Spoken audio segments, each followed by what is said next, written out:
चलिए बच्चों, हम अपना नेक्स्ट वैल्यूएशन ऑफ शेयर्स के टॉपिक को कंटिन्यू करते हैं। इसमें हम मेथड्स ऑफ वैल्यूएशन कर रहे थे, जिसमें हम अभी तक 2 मेथड्स कर चुके हैं। नेक्स्ट हमारा मेथड आता है अर्निंग कैपेसिटी मेथड। इससे पहले हमने किया था डिविडेंड यील्ड मेथड, और डिविडेंड यील्ड मेथड की जो भी लिमिटेशंस थी वो अर्निंग कैपेसिटी मेथड में उनको रिमूव करने की कोशिश की गई है। उससे पहले हमने जो किया था net asset method. Net asset method कब ज़्यादा यूज़फुल था? जब कंपनी लिक्विडेशन में जाती है, ठीक है।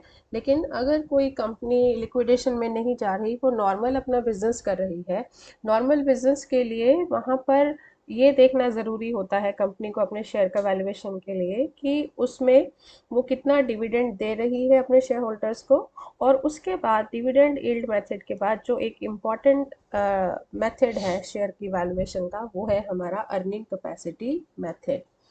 So, this method of valuation of shares is particularly suitable in case of big investors because they are more interested in the company's earning rather than what the company distributes in the form of dividend.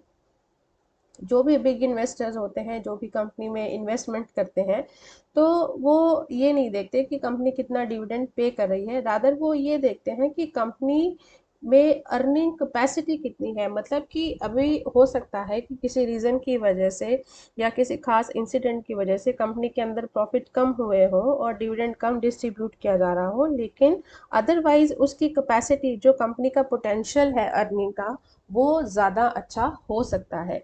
तो जो बड़े investors हैं, जिनका investment का amount बहुत ज़्यादा होता है, ह्यूज होता है, तो वो छोटी फॉर्म मतलब कि डिविडेंड को नहीं देखते, वो कंपनी को एक लार्ज पिक्चर में देखने की कोशिश करते हैं कि कंपनी की अर्निंग कैपेसिटी कितनी है, ठीक है।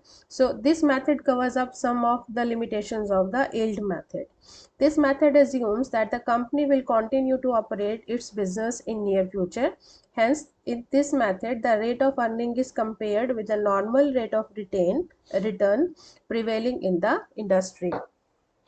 कि कोई अगेन यहाँ पे नॉर्मल रेट ऑफ रिटर्न आपको दिया होगा। नॉर्मल रेट ऑफ रिटर्न वही होता है जो कि इंडस्ट्री में प्रिवेल करता है, और कंपनी किस रेट से अर्न कर रही है उसको नॉर्मल रेट से कंपेयर किया जाता है, और उसके बेस पे हम शेयर का वैल्यूएशन करते हैं। According to this method, the value of share equal to rate of earnings divided by normal rate of return multiplied by paid up value per share। तो paid up value per share यहाँ पर इसलिए देना ज़रूरी है क्योंकि जब company में शेयर्स इशू किए जाते हैं, शेयर की जितनी भी फेस वैल्यू होती है, तो हमेशा फेस वैल्यू पर अमाउंट इंस्टॉलमेंट्स में मंगाया जाता है। तो हो सकता है कि अगर 100 रुपीज़ का शेयर हो और 100 रुपीज़ पर अभी 80 पेड अप हुए हैं, तो यहाँ पर paid up value per share 80 rupees आएगी, ना कि उसकी फेस वैल्यू ₹100। तो ये paid up value per share important है यहाँ पर याद रखना। Then the two elements are required for this method. अब हमें देखिए इस मेथड में दो चीज़ें दी हैं, रेट ऑफ अर्निंग और normal rate of return. Paid up value of share आपको क्वेश्चन में गिवन होगी, रेट ऑफ अर्निंग्स आपने कैलकुलेट करना है।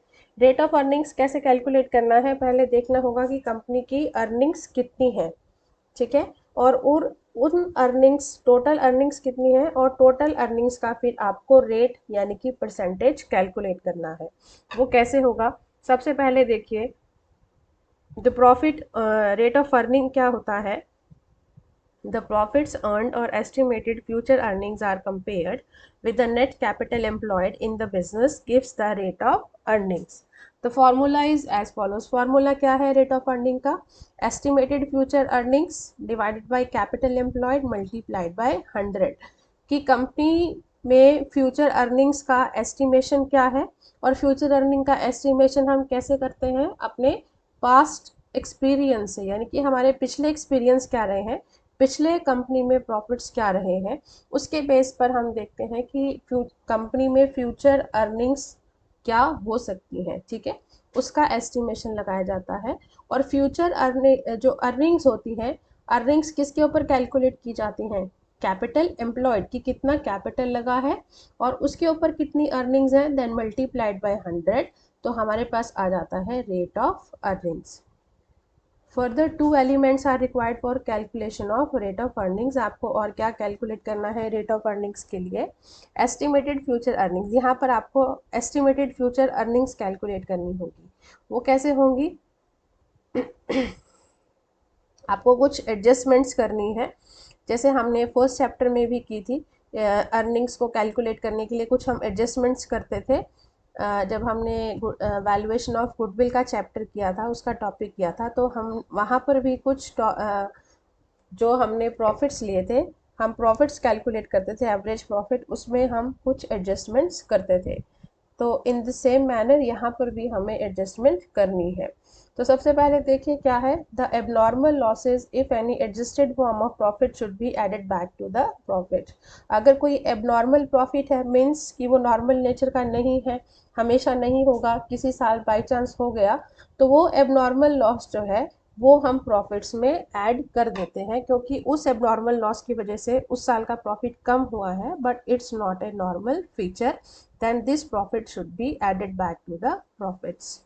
Then the abnormal profit should be deducted. और अगर कोई abnormal profit हुआ है, तो अगेन abnormal profit होने से उस साल का profit increase हो गया, और वो abnormal profit भी कंपनी का नॉर्मल फीचर नहीं है, हर साल उतना प्रॉफिट नहीं होगा। तो हमें अपना एग्जैक्ट प्रॉफिट कैलकुलेट करने के लिए क्या करना होगा, उस एबनॉर्मल प्रॉफिट को भी प्रॉफिट्स में से डिडक्ट करना होगा। Then any other adjustment which affects the past profit should be adjusted. और कोई अगर एडजस्टमेंट हमें लगता है कि हमारे पास प्रॉफिट्स को इफेक्ट करेगी, उसके ऊपर प्रभाव डालेगी, तो वो भी हमें एडजस्ट करने हैं। And any income from investment must be excluded from the profits. और इस मेथड के अंदर कौन सा मेथड है? अर्निंग कैपेसिटी मेथड के अंदर अगर कोई इन्वेस्टमेंट है और इन्वेस्टमेंट के ऊपर इनकम है, तो उस इनकम को भी हमने प्रॉफिट्स में इंक्लूड नहीं करना, दैट मस्ट बी एक्सक्लूडेड। उसको एक्सक्लूड करना है। उसका रीज़न क्या है? उसका रीज़न यही है, उसका रीज़न है ये मेथड, क्योंकि यहाँ पर हम अर्निंग कैपेसिटी मेथड कर रहे हैं। अर्निंग कैपेसिटी किसकी होगी? कंपनी की। और अगर कोई इन्वेस्टमेंट बाहर की जा रही है और उसके ऊपर कंपनी को कोई इनकम होती है, तो वो कंपनी की अर्निंग कैपेसिटी से उसके प्रॉफिट इंक्रीज नहीं हुए हैं। ठीक है, तो कंपनी अपने तरीके से कितना प्रॉफिट अर्न कर सकती है, उसकी अपनी कितनी अर्निंग कैपेसिटी है, उसका कहीं बाहर की गई इन्वेस्टमेंट से कोई भी डायरेक्ट रिलेशन नहीं है। इसीलिए जब हम अर्निंग कैपेसिटी में अपने फ्यूचर अर्निंग्स का एस्टिमेशन लगाते हैं, अपने प्रॉफिट्स को देखते हैं, तो उन प्रॉफिट्स में उस इनकम को हमें लेस करना है, जो कि इनकम कहाँ से हो रही है? बाहर की गई किसी इन्वेस्टमेंट से। Then, if the profits of the previous years are showing the increased trend, the weighted average profit method should be used for calculating the average profit. ये पहले भी आपको बताया था कि जब हम प्रॉफिट्स का कैलकुलेशन करते हैं और अगर हमारा प्रॉफिट इंक्रीजिंग ट्रेंड में है, ठीक है, हर साल इंक्रीज हो रहा है, तो वहाँ पर हम कौन सा मेथड अप्लाई करते हैं? Weighted average method. ठीक है, वेटेड एवरेज मेथड में क्या होता है? जब हम अपने प्रॉफिट्स में वेट्स प्रोवाइड करते हैं। ठीक है, नेक्स्ट है future maintainable profit should be calculated after considering the following factors. आपको कुछ और फैक्टर्स भी ध्यान रखने पड़ते हैं, जैसे change in the taste of customers. Customer का चेंज हमेशा एक जैसा नहीं रहेगा। जैसे हमें अपनी फ्यूचर अर्निंग्स का एस्टिमेशन कैसे लगा रहे हैं? पास्ट के प्रॉफिट से। लेकिन पास्ट में जो प्रॉफिट हो रहे हैं, हो सकता है कि कस्टमर की चॉइसेस इन फ्यूचर चेंज हो जाए। अगर उनकी चॉइसेस, उनके टेस्ट चेंज हो जाएंगे, तो ज़रूरी नहीं है कि फ्यूचर में भी उतनी सेल्स होंगी। तो हमें ये इन पॉइंट्स को भी ध्यान रखना ज़रूरी है जब हम अपने फ्यूचर मेंटेनेबल प्रॉफिट को कैलकुलेट करते हैं। Then change in the management of the company. Company का मैनेजमेंट चेंज हो जाए, तो मैनेजमेंट, हर एक मैनेजमेंट का अपना स्टाइल होता है काम करने का। हो सकता है पहले मैनेजमेंट एफिशिएंट हो, अब आने वाली उतनी एफिशिएंट ना हो, या इसका रिवर्स भी हो सकता है। Change in the business structure. कोई बिजनेस स्ट्रक्चर में चेंज हो जाए या किसी गवर्नमेंट पॉलिसी में चेंज हो जाए, तो ये सारे ऐसे फैक्टर्स हैं जो हमारे फ्यूचर मेंटेनेबल, मतलब प्रॉफिट्स, फ्यूचर मेंटेनेबल प्रॉफिट्स की, जो हम फ्यूचर में प्रॉफिट्स मेंटेन कर सकते हैं, उनको ये वाले फैक्टर्स प्रभावित करते हैं। After computing the average profit as above, tax is deducted according to the latest tax provision and the interest on debentures is then added back to the profit. और ये सारे एडजस्टमेंट करने के बाद जो हमारे पास एवरेज प्रॉफिट आता है, उस एवरेज प्रॉफिट में हमें टैक्स डिडक्ट कर देना है, क्योंकि टैक्स देने के बाद ही हम बता सकते हैं कि हमारा कितना प्रॉफिट हुआ है। टैक्स देना कंपल्सरी है, ठीक है, टैक्स तो गवर्नमेंट को देना ही है और टैक्स देने के बाद ही हम बताते हैं हमारा प्रॉफिट कितना है।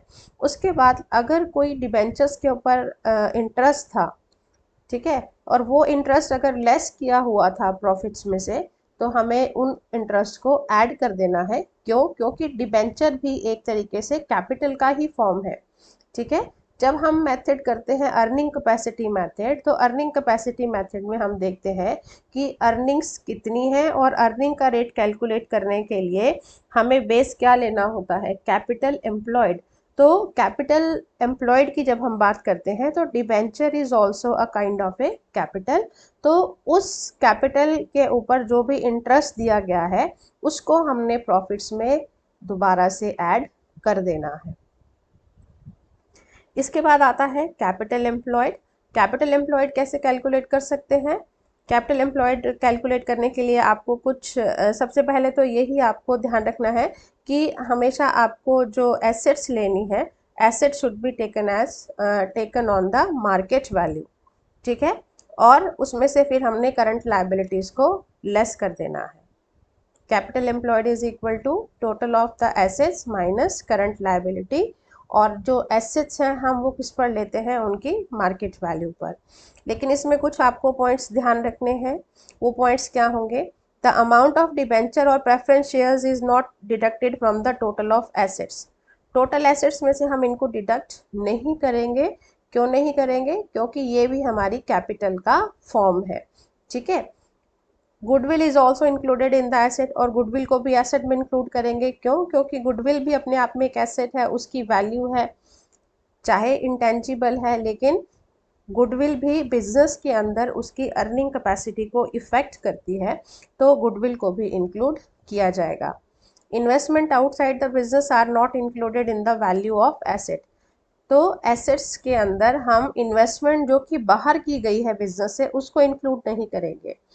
उसका रीज़न यही है कि इन्वेस्टमेंट जो है वो बाहर की गई है, उसका कंपनी की अर्निंग कैपेसिटी से कोई रिलेशन नहीं है, ठीक है। तो जब हम कैपिटल एम्प्लॉयड की कैलकुलेशन करते हैं और उसमें हम एसेट्स लेते हैं, तो एसेट्स में हमें इन्वेस्टमेंट को इग्नोर करना है, और जब हम अर्निंग्स लेते हैं तो उस इन्वेस्टमेंट के ऊपर होने वाली जो इनकम है उसको भी हमने इग्नोर करना है। अगर एडिड है तो उसे हमें अपने प्रॉफिट्स में से डिडक्ट करना है।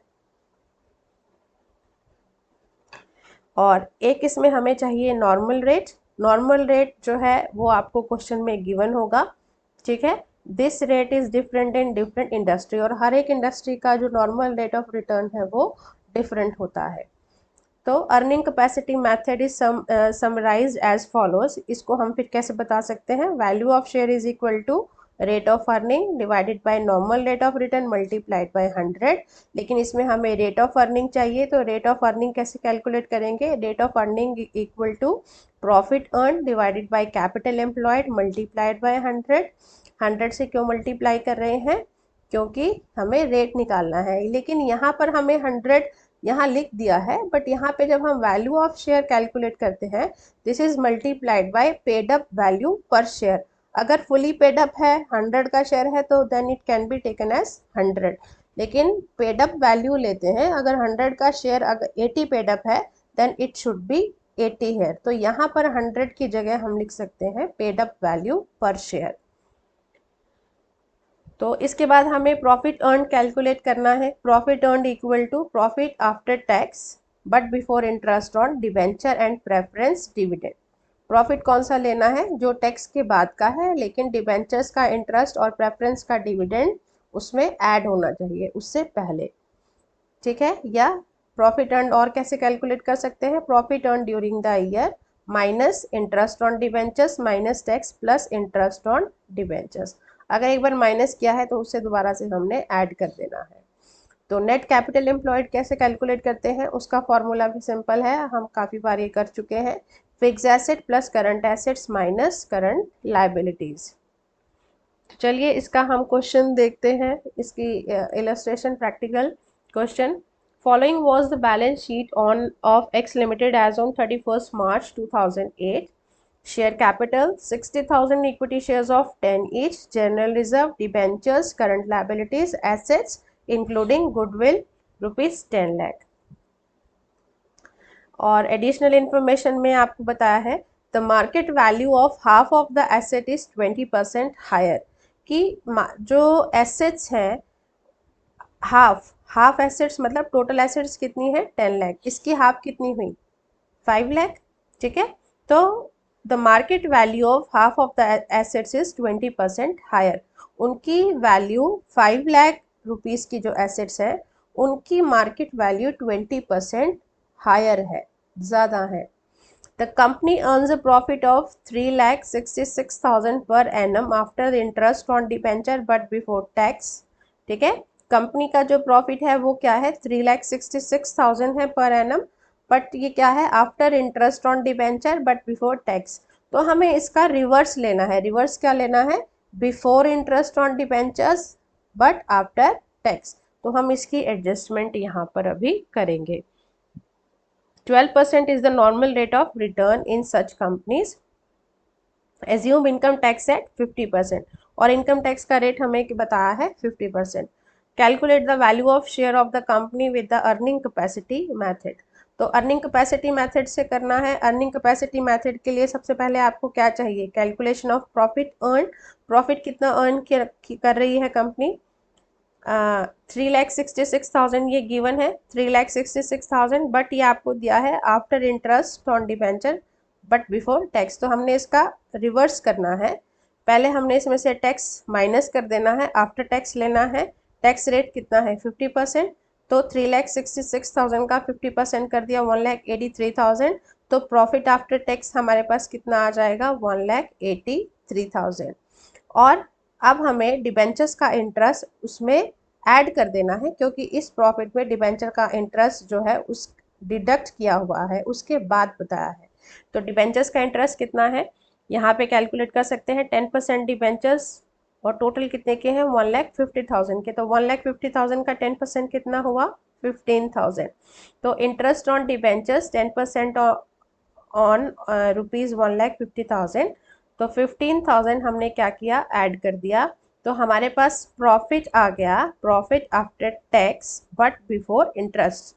टैक्स हमने यहाँ लेस कर दिया और इंटरेस्ट हमने ऐड कर दिया, तो ये हमारे पास आ जाएगा 1,98,000। तो प्रॉफिट अर्न आ गया हमारे पास। ठीक है, सेकंड अब हमें क्या चाहिए, कैपिटल एम्प्लॉयड। कैपिटल एम्प्लॉयड देखिए कैलकुलेट करते हैं।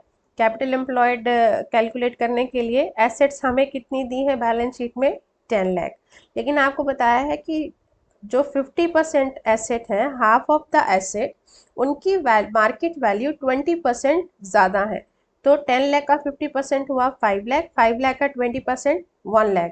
तो टोटल एसेट्स अगर 10 लाख की हैं और 5 लाख 20% ज़्यादा है तो कितना आ गया 1 लाख। तो टोटल हमारे पास एसेट्स कितने की हुई 11 लाख की।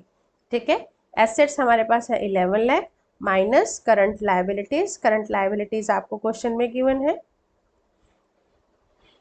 1,10,000। ठीक है, करंट लायबिलिटीज 1,10,000 माइनस कर दी तो आपके पास आ गया नेट कैपिटल एम्प्लॉयड 9,90,000।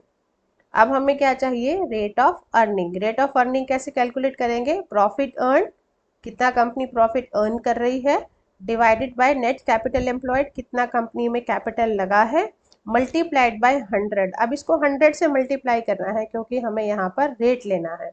ठीक है, परसेंटेज कैलकुलेट करना है।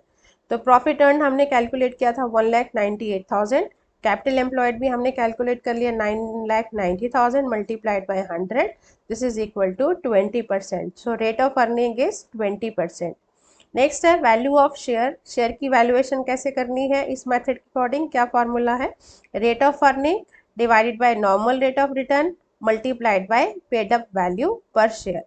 कंपनी कितने रेट से अर्न कर रही है 20% से, और कंपनी का नॉर्मल रेट ऑफ रिटर्न कितना दिया है 12%। 12% is the normal rate of return in such companies. तो कंपनी 20% से अर्न कर रही है, लेकिन उस टाइप की इंडस्ट्री में नॉर्मल रेट क्या चल रहा है 12%। और paid up value per share कितना है 10 रुपीज़ का एक शेयर है, 60,000 है और 6 लाख है, तो इसका मतलब फुली पेड अप है। तो paid up value ₹10, 20 divided by 12 multiplied bye 10, तो शेयर की वैल्यू कितनी आ गई ₹16.67 पर शेयर। देखिए इसको अब हम अगर एक्सप्लेन करें तो कंपनी में शेयर की पेड अप वैल्यू 10 है, शेयर होल्डर ने सिर्फ 10 रुपीज़ दिए हैं, लेकिन कंपनी की जो अर्निंग कैपेसिटी है, जिस रेट से वो अर्न कर रही है, उसके हिसाब से कंपनी के शेयर की मार्केट वैल्यू कितनी है ₹16.67, यानी कि कंपनी एक अच्छी पोजीशन पे है, उसकी फाइनेंशियल कंडीशन जो है वो काफ़ी साउंड है। ठीक है, नेक्स्ट हम देखते हैं illustration 12। Following was the balance sheet of X limited as on 31 March 2008। Share capital दी है, इक्विटी शेयर 20 का एक है, general reserve, profit and loss account, creditors, provident fund. देखिए क्रेडिटर्स भी हमारी आउटसाइड लाइबिलिटी है, प्रोविडेंट फंड भी, एम्प्लॉय सेविंग फंड भी, प्रोविजन फॉर टैक्सेशन भी, और वर्कमैन कंपनसेशन फंड ये हमारी आउटसाइड लाइबिलिटी नहीं है। देखिए provident fund, employee saving fund ये क्या होते हैं, रिटायरमेंट बेनिफिट्स है, और रिटायर होने के बाद जब एम्प्लॉय चला जाता है तो उसका कंपनी से कोई रिलेशन नहीं है, तो ये हमारी आउटसाइड लाइबिलिटी है। प्रोविजन फॉर टैक्सेशन, टैक्स हमें गवर्नमेंट को देना है, ये भी हमारी आउटसाइड लाइबिलिटी है।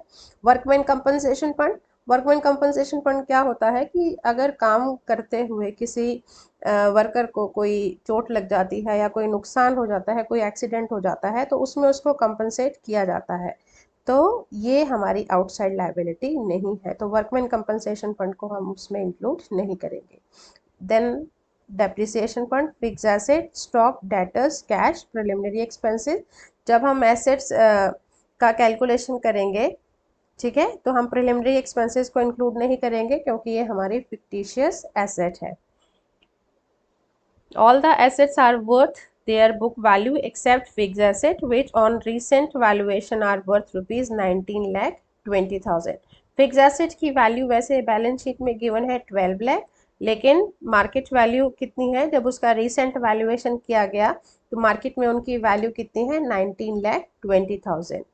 Profits after tax for the last 3 years were 6 lakh, 5 lakh 20 and 6 lakh 20। और पिछले 3 सालों के प्रॉफिट आपको दिए हैं 6 लाख, 5 लाख 20 एंड 6 लाख 20,000। तो यहाँ पर आपने एवरेज प्रॉफिट लेना है, लेकिन वेटेड एवरेज नहीं लेंगे। क्यों नहीं लेंगे, क्योंकि यहाँ पे इंक्रीजिंग ट्रेंड नहीं है। पहले 6 लाख थे, फिर 5 लाख 20 हो गए, तो ये इंक्रीजिंग ट्रेंड नहीं है, तो सिंपल आप एवरेज प्रॉफिट मेथड से करेंगे।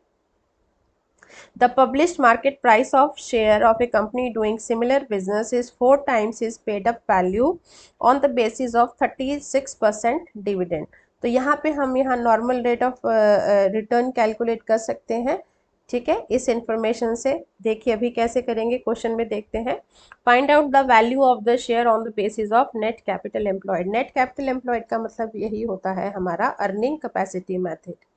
ठीक है, अर्निंग कैपेसिटी मेथड में सबसे पहले हमें प्रॉफिट अर्न चाहिए, लेकिन प्रॉफिट अर्न से पहले हमें प्रॉफिट 3 सालों के दिए हैं, तो 3 सालों के प्रॉफिट के बेस पे हम एवरेज प्रॉफिट ले सकते हैं। Average profit is equal to 6 lakh plus 5 lakh 20 plus 6 lakh 20 and divided by 3, तो हमारे पास एवरेज कितना आ गया 5,80,000। अब हमें क्या करना है, calculation of profit earn, company का कितना प्रॉफिट है, कौन सा प्रॉफिट लेना होता है after income tax but before interest on debentures. तो इनकम टैक्स के बारे में हमें कोई इन्फॉर्मेशन नहीं दी हुई, तो इनकम टैक्स नील है। डिबेंचर्स के बारे में कोई इन्फॉर्मेशन नहीं है, तो उसका इंटरेस्ट भी हम कुछ नहीं ऐड कर सकते। तो हमारे पास आ गया profit after tax but before interest 5,80,000।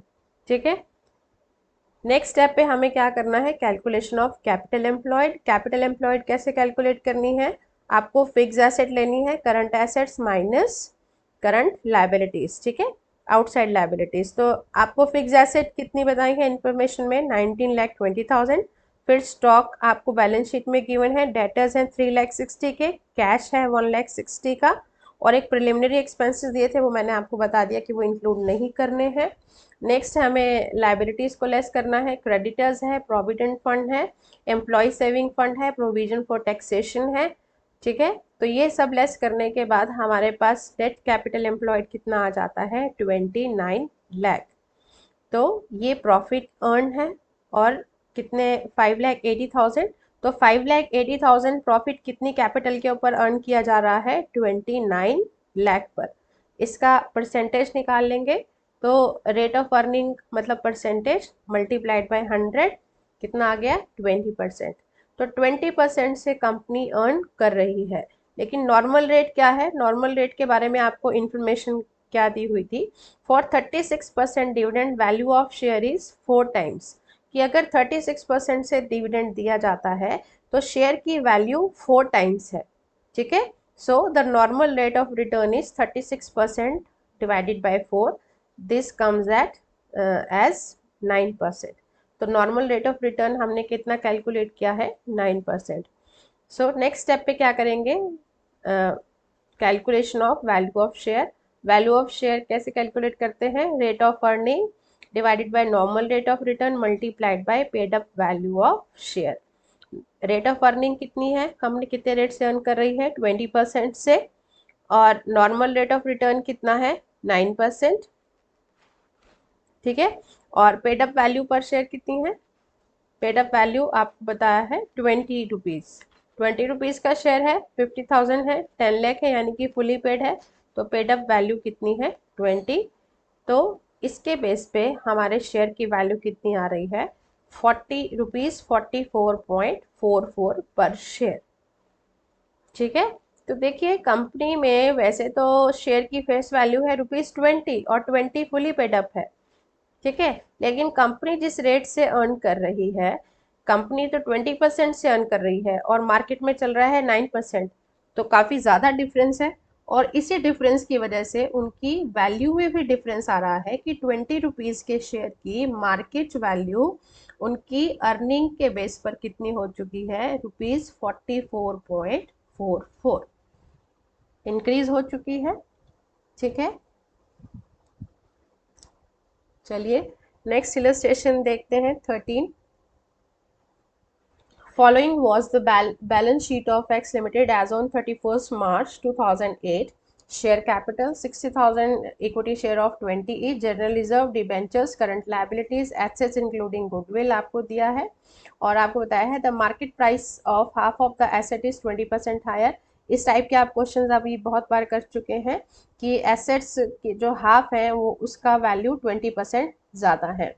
The company earns the profit of rupees 7,32,000 per annum after interest on debenture but before tax। Again ये आपको जो दिया है after interest on debenture but before tax, आपको इसका रिवर्स करना है, after tax but before interest on debentures. 12% is the normal rate of return in such companies, assume income tax at the rate 50%। तो यहाँ पे हमने इनकम टैक्स का rate 50% assume किया है। Find out the value of the share on the basis of net capital employed, ठीक है। Net capital employed again ये आपका कौन सा मेथड है, अर्निंग कैपेसिटी मेथड। तो इसमें हमें सबसे पहले क्या करना है, calculation of profit earn. Company का प्रॉफिट आफ्टर इंटरेस्ट और बिफोर टैक्स कितना है, 7,32,000। लेकिन अगर इसमें से हम टैक्स देते हैं और टैक्स का रेट कितना है, 50%, तो less income tax at the rate 50%, तो हमने 3,66,000 50% टैक्स माइनस कर दिया, तो प्रॉफिट आफ्टर टैक्स कितना आ जाएगा, सेम 3,66,000। और उसके बाद डिबेंचर्स का इंटरेस्ट हमने ऐड कर देना है। डिबेंचर्स का इंटरेस्ट कैसे कैलकुलेट करेंगे, 10% डिबेंचर्स और कितने के हैं, 3 लाख के, तो 10% 3 लाख का कितना हुआ, 30,000। तो interest on debentures 3 lakh at the rate 10%, this is 30,000। तो हमारे पास profit after tax but before interest कितना आ गया, 3,96,000, ठीक है। तो ये हमारे पास आ गया प्रॉफिट अर्न। अब हमें नेक्स्ट क्या कैलकुलेट करना है, कैपिटल एम्प्लॉयड। कैपिटल एम्प्लॉयड के लिए क्या है, हमारे पास एसेट्स दी हैं। एसेट्स का आपको बताया है कि हाफ एसेट्स जो हैं उनकी मार्केट वैल्यू 20% हायर है। तो ये आप इजीली कर सकते हैं। फिक्स एसेट्स है 20 लाख की, हाफ कितनी हो गई 10 लाख की, 10 लाख का 20% हुआ 2 लाख, तो टोटल फिक्स एसेट्स कितने की हो गई 22 लाख की, minus current liabilities as such given है 2,20,000, तो नेट कैपिटल एम्प्लॉयड आ जाएगा 19,80,000। अब आपको रेट ऑफ अर्निंग कैलकुलेट करना है। रेट ऑफ अर्निंग के लिए जो भी हमें चाहिए वो हम कैलकुलेट कर चुके हैं, profit earned divided by net capital employed into 100, तो 3,96,000 कितने पे अर्न किया जा रहा है 19,80,000 पे, मल्टीप्लाइड बाय 100, तो रेट आ गया हमारे पास 20%। कंपनी कितने परसेंट से अर्न कर रही है 20% से, और नॉर्मल वहाँ पर क्या रेट चल रहा है 12%। ठीक है, तो कंपनी ज़्यादा रेट से अर्न कर रही है, तो इसका मतलब कंपनी का जो शेयर प्राइस है वो ज़्यादा होगा। Value of share is equal to rate of earnings divided by normal rate of return. Company का रेट ऑफ रिटर्न कितना है 20% और normal rate of return is 12%, multiplied by paid up value of share. Share की paid up value कितनी है 20 multiplied by 20, तो ये हमारे पास आ गया ₹33.33 पर शेयर। ठीक है, शेयर वैसे 20 रुपीज़ का है फेस वैल्यू, लेकिन अर्निंग कैपेसिटी के बेस पे जिस रेट से कंपनी अर्न कर रही है उसके बेस पे कंपनी के शेयर का प्राइस कितना हो चुका है 33.33। ठीक है, चलिए नेक्स्ट करते हैं illustration 14। Share cap following was the balance sheet of X limited as on 31st March 2008। Share capital 45,000, equity share of 10 each, general reserve, debentures, workman saving fund, provident fund, creditors, provision for taxation आपको बताया है, fix asset, government security जिसकी face value है 75,000। वैसे books में है 70,000 लेकिन face value है 75,000। तो गवर्नमेंट सिक्योरिटीज ये क्या है इन्वेस्टमेंट है, आउटसाइड इन्वेस्टमेंट। ठीक है, stock, debtors, cash at bank, preliminary expenses. तो प्रिलिमिनरी एक्सपेंसेस हम नहीं लेंगे क्योंकि फिक्टिशियस एसेट है। Fix assets are valued at 4,50,000। Fix asset balance sheet में आपको दी है 4 लाख, लेकिन उसकी मार्केट वैल्यू है 4,50,000। Debtors are expected to realise 90% of the book value, और डेटर्स जो है टोटल 2,50,000 के वो 90% ही रियलाइज होंगे। ठीक है, 2,50,000 के 10% नहीं होंगे, तो 2,50,000 का 10% कितना हुआ 25,000। तो 2,50,000 में से 25,000 आप माइनस कर दे तो डेटर्स हमारे पास कितने के आ जाएंगे 2,25,000 के, जो कि रियलाइज हो सकते हैं। उसके बाद the market value of 25% of stock is 20% more than the book value. Again ये इस तरह की जो एडजस्टमेंट है वो हम फिक्स एसेट में ऑलरेडी कर चुके हैं, तो यहाँ पे हम ये सिर्फ स्टॉक से रिलेटेड करनी है कि स्टॉक जो 25% स्टॉक है, टोटल स्टॉक कितने का है 1,70,000 का, तो 1,70,000 का जो 25% स्टॉक है उसकी मार्केट वैल्यू 20% उसकी बुक वैल्यू से ज़्यादा है। ठीक है, average profit of the company is 2 lakh after interest on debenture but before tax. Again आपको ये रिवर्स करना है, बिफोर इंटरेस्ट ऑन डिबेंचर्स और आफ्टर टैक्स लेना है। You are required to calculate the value of share as earning capacity method assuming that the normal rate of return on net capital employed in similar companies is 10%। तो सबसे पहले हम क्या calculate करेंगे, calculation of profit earn. Profit कितना है 2 लाख, लेकिन उसमें हमें क्या करना है टैक्स के पहले बताया है और डिबेंचर्स के इंटरेस्ट के बाद बताया है, तो आपने उसका रिवर्स क्या कर देना है कि टैक्स माइनस करना है और डिबेंचर्स का इंटरेस्ट ऐड करना है। लेकिन इसमें देखिए आपको गवर्नमेंट सिक्योरिटीज़ भी दी हैं, तो अगर गवर्नमेंट सिक्योरिटीज़ क्या है इन्वेस्टमेंट है, आउटसाइड इन्वेस्टमेंट, तो आउटसाइड इन्वेस्टमेंट का कंपनी की अर्निंग कैपेसिटी से कोई रिलेशन नहीं है, तो उसको उसके ऊपर होने वाली इनकम को हम लेस करेंगे। वो इनकम हमारे प्रॉफिट में एडिड है तो उसको हमने माइनस कर देना है।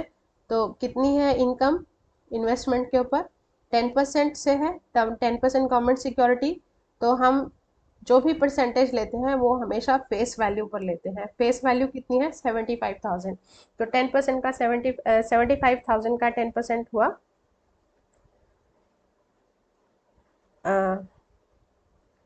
जो आपकी आएगी 7,500, ये हमने प्रॉफिट्स में से लेस कर देना है।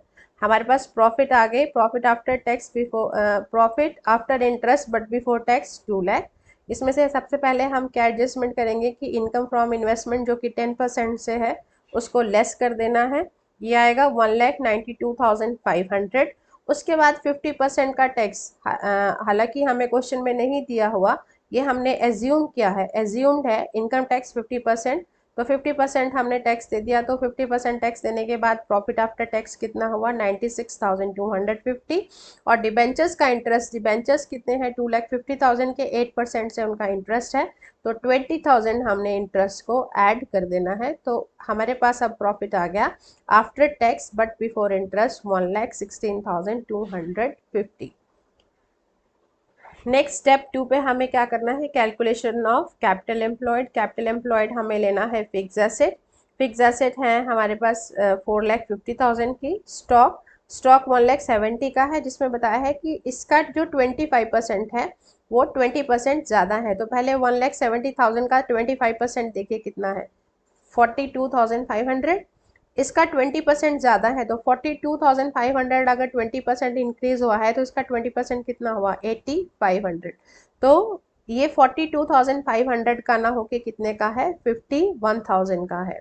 और बाकी ये तो अभी हमने 25% का लिया है, लेकिन स्टॉक बाकी का जो है 75% बच जाता है, वो कितना है 1,27,500। ये भी यहाँ पर आ गया। डेटर्स 90% ही होंगे, ये मैं आपको बता चुकी हूँ 2,25,000 के। कैश एज सच आ गया 30,000 minus liabilities, workman saving fund को अकाउंट को माइनस किया, provident fund, creditors, taxation provision, ये सब लेस करने के बाद हमारे पास आ गया नेट कैपिटल एम्प्लॉयड 7,11,500। फिर से वही रेट ऑफ अर्निंग हमें कैलकुलेट करना है। Rate of earning profit earn कितना है 1,16,250 divided by net capital employed 7,11,500 multiplied by 100। तो रेट हमारे पास कितना आ गया 16.34%। कंपनी का रेट ऑफ अर्निंग कितना है 16.34 और normal rate of return market में कितना है 10%। और कंपनी के शेयर की पेड अप वैल्यू कितनी है 10%, ये आपको क्वेश्चन में गिवन है। देखिए 10 रुपीज़ का शेयर है 45,000, तो 4,50,000 मीन्स फुली पेडअप है, तो 10 रुपीज़ उसकी पेडअप वैल्यू है। और ये हमारे पास नॉर्मल रेट ऑफ रिटर्न है 10%। तो कंपनी का rate of earning 16.34, normal rate of return market का 10% मल्टीप्लाइड बाय शेयर की पेडअप वैल्यू 10, तो शेयर की वैल्यू कितनी आ जाएगी 16.34 पर शेयर। ठीक है, ऐसे ही हमारा सेम है। Next illustration 15। Following was the balance sheet of X limited as on 31 March 2008। Preference shares हैं, equity share, general reserve, profit and loss account. इसका ओपनिंग बैलेंस दिया है प्रॉफिट फॉर 2008 4,38,000, ये 2008 की बैलेंस शीट है और 2008 का आपको प्रॉफिट दिया है 4,30,000। प्रोविजन अगेंस्ट बिल्डिंग इन्वेस्टमेंट, और ये फिर आपको क्रेडिटर्स दिए हैं। फिर building, furniture, stock, 4% government securities, face value 4 lakh, ये फिर आपकी इन्वेस्टमेंट आ गई। डेटर्स हैं प्रोविजन लेस करके 2,80,000 के, कैश एट बैंक और प्रिलिमिनरी एक्सपेंसेस। इन्फॉर्मेशन में क्या बताया है, you are given the following information, the buildings are now worth rupees 3,50,000। तो ये हमें एसेट्स की जब हम कैलकुलेशन करेंगे तो हम बिल्डिंग की वैल्यू लेंगे 3,50,000। Public companies doing similar business show a profit earning capacity of 15%। तो ये normal rate of return given है। Profit for the past 3 years have shown the increase of 50,000 annually, और पिछले 3 सालों के प्रॉफिट जो हैं वो 50,000 इंक्रीज दिखा रहे हैं, यानी कि हर साल 50,000 का प्रॉफिट बढ़ रहा है 3 सालों से। और जब प्रॉफिट बढ़ रहा है तो इंक्रीजिंग ट्रेंड है। ठीक है, तो हम प्रॉफिट कैसे लेंगे, हमें 2008 का या 2007-8 का जो प्रॉफिट दिया है वो कितना दिया है 4,30,000। ठीक है, और हर साल इंक्रीजिंग ट्रेंड है 50,000 का। तो 50,000 का जब इंक्रीजिंग ट्रेंड है तो इसका मतलब पिछले साल कितना हुआ होगा 50,000 लेस कर देंगे 3,80,000, और उससे पहले 50,000 फिर लेस कर देंगे 3,30,000, यानी कि आपको 4,30,000 गिवन है। उसके बेस पे आप पिछले 2 सालों के प्रॉफिट्स कैलकुलेट कर सकते हैं, क्योंकि हर साल अगर 50,000 का इंक्रीज है तो आप इसमें से 50,000 और 50,000 लेस कर देंगे। ठीक है, तो ये प्रॉफिट आ गए आपके पास लास्ट 3 years के। फिर इनकम फ्रॉम इन्वेस्टमेंट हर साल के प्रॉफिट में ऐड होगा, जो कि आपको माइनस करना है। वो कितना है 4%। गवर्नमेंट सिक्योरिटी फेस वैल्यू है 4 लाख, तो 4 लाख का 4% कितना हो गया 16,000। 16,000 हमने इनकम फ्रॉम इन्वेस्टमेंट को लेस कर दिया और ये सारी एडजस्टमेंट के बाद प्रॉफिट हमारे पास आ जाएगा टोटल 10,92,000 और एवरेज प्रॉफिट ले लेंगे डिवाइडेड बाय 3, ये आ जाएगा 3,64,000।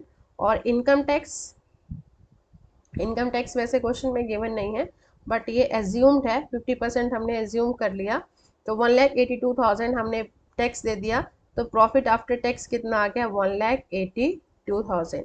उसके बाद कैपिटल एम्प्लॉयड लेना है। कैपिटल एम्प्लॉयड के लिए हमने एसेट्स की वैल्यू ले ली, building, furniture, stock, book debts, cash minus creditors, ठीक है। 48,000 के क्रेडिटर्स हमने माइनस किए, तो नेट कैपिटल एम्प्लॉयड कितना आ गया 10,95,000। फिर स्टेप 3 पे हमें करना है calculation of rate of earning. 1,82,000 profit earned divided by net capital employed 10,95,000, ये हमने अभी कैलकुलेट की है, मल्टीप्लाइड बाय 100 क्योंकि रेट कैलकुलेट करना है, तो रेट आ गया 16.62%। उसके बाद calculation of value of share.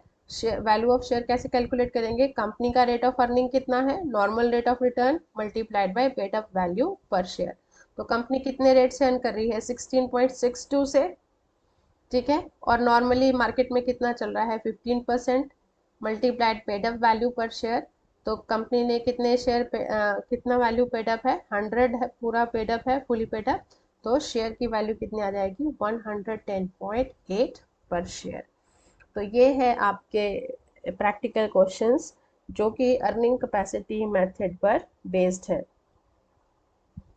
I hope आपको समझ आ गए होंगे। तो इन प्रैक्टिकल क्वेश्चंस की आप जितनी ज़्यादा प्रैक्टिस करेंगे, जितना ज़्यादा इसको अपने हाथ से करके देखेंगे क्वेश्चंस, तो वो आपको और ज़्यादा क्लियर होंगे। So thank you all, but first of all thank God for everything. Okay.